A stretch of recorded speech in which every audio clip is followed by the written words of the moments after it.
Je vous montre ici quelques images. On est dans le parc naturel de la Mata, donc dans la région d'Alicante en Espagne. On a un soleil de fou, hein. J'ai un petit peu du mal à ouvrir les yeux.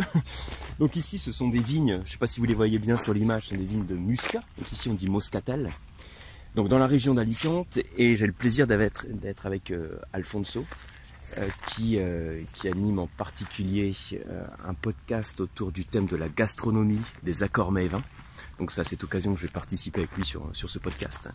Donc on va parler en particulier d'une thématique plutôt originale, en tout cas en ce qui concerne le vin, puisqu'on va parler du sel. Alors le sel en cuisine, c'est nettement moins original, on va dire, comme approche, mais dans le vin, c'est quelque chose qui est beaucoup plus contre-intuitif.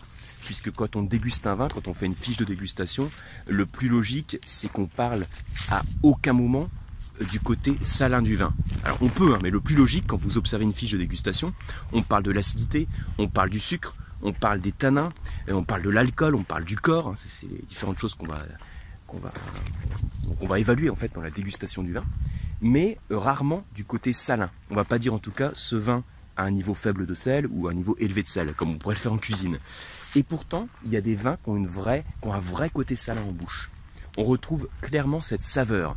Alors même si c'est pas apporté par du sel de table, hein, c'est pas du chlorure de sodium, ceci dit, il y a des sels minéraux dans le vin qui peuvent contribuer à cette sensation de salinité. Alors on fait souvent la relation entre le côté salin d'un vin et sa minéralité. Même si derrière le terme minéralité, on fait plus référence d'une part à des caractéristiques olfactives. Donc par exemple les caractéristiques olfactives qui sont ce côté un silex, pierre mouillée, voilà, toute cette gamme d'arômes hein, qui évoque un petit peu aussi des notes très légèrement fumées. Et on fait également référence à des sensations en bouche qui vont évoquer par exemple la fraîcheur et puis des arômes aussi de minéraux qu'on a en rétro-olfaction. Mais la salinité c'est quelque chose d'un petit peu différent de la minéralité, même si on peut faire la corrélation entre les deux. Et c'est ce qu'on va voir au travers de la dégustation de ce vin.